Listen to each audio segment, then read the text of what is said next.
Ateliers sans frontières est une association d'insertion par l'activité économique, c'est-à-dire que nous recevons des personnes qui sont en grande difficulté et pour essayer avec eux de reconstruire leur vie. Nous avons plusieurs activités qui sont la revalorisation du matériel informatique, la revalorisation du matériel sportif et la logistique. Le projet ASSOCLIC correspond parfaitement à la philosophie d'ASF, à savoir la lutte contre le gaspillage, l'insertion par l'activité économique et la revalorisation des matériels dans des projets de solidarité avec les associations d'Île-de-France.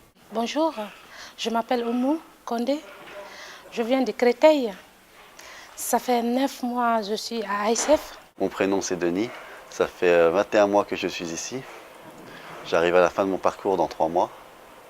Je m'appelle Bernard, je suis à ASF depuis 11 mois et je suis arrivé ici parce que je suis en fin de droit. Ces personnes qui souvent cumulent beaucoup de difficultés, bien sûr la rupture avec le monde de l'emploi, le monde professionnel, des difficultés de logement, des difficultés financières. Notre travail consiste à leur redonner le goût du travail, à les remettre en selle, leur redonner les chances qui leur permettront de s'insérer dans la société de façon professionnelle et sociale. Bonne ambiance, ça m'a remis le pied à l'étrier. Je suis à la recherche d'un emploi ou d'une formation qui pourrait éventuellement m'aider après pour la recherche d'emploi.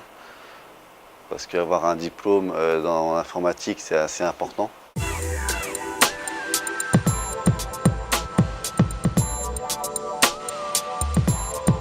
Là, cette partie, on reçoit les écrans.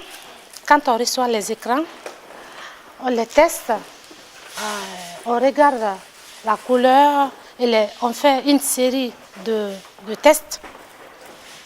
Et après, si c'est bon, ça passe au nettoyage. Et après, on met sur bulle et on met dans les cartons.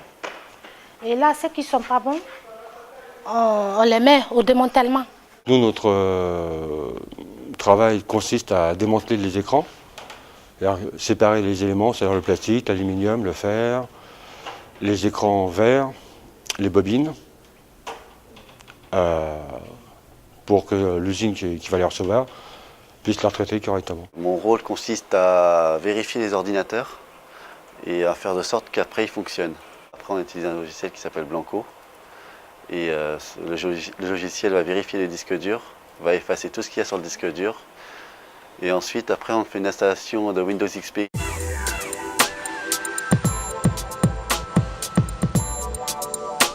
L'association qui a été créée en 1997, on est sur la Goutte d'Or, donc on fait plus particulièrement de la musique avec les jeunes. On a besoin d'avoir du matériel informatique qui fonctionne correctement. En plus là il y a les licences donc c'est pratique, ça nous évite de les acheter comme ça c'est cher. Nous sommes une association de parrainage scolaire, on s'appelle Socrate et on a besoin d'ordinateurs tout simplement. C'est un journaliste de la mairie de Paris qui a eu connaissance de cet appel à projet. Et voilà quoi, on s'est positionné dessus, on a candidaté. Il y a de la promotion dans le métro tous les ans, donc on n'avait jamais demandé pour notre association. On avait besoin de renouveler notre matériel, notre parc informatique. Donc je me suis dit que j'allais faire une demande. L'association Espace pour entreprendre existe depuis 1996. C'est une association loi 1901 qui accompagne des personnes qui veulent créer des entreprises ou reprendre des entreprises. 40 à 50% des gens que nous suivons obtiennent des résultats, que ce soit de la formation, de l'emploi, et 20% des gens que nous suivons créent des entreprises qui survivent pour un tiers à plus de 10 ans.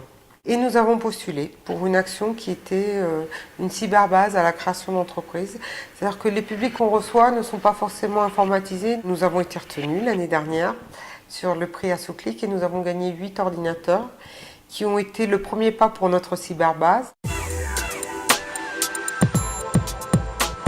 Bonjour, donc voilà, moi j'ai fait appel à Espace pour entreprendre au départ parce que je me suis mise comme auto-entrepreneur, et je souhaitais m'installer en tant que graphiste. Donc j'ai utilisé plusieurs fois la cyberbase. C'est d'ailleurs une grande fierté pour les logisticiens qui ont travaillé sur ces matériels, que je remercie au passage, de savoir que leurs efforts et leur travail prennent un sens dans les associations qui vont bénéficier de ces matériels et ils en sont très satisfaits et très heureux.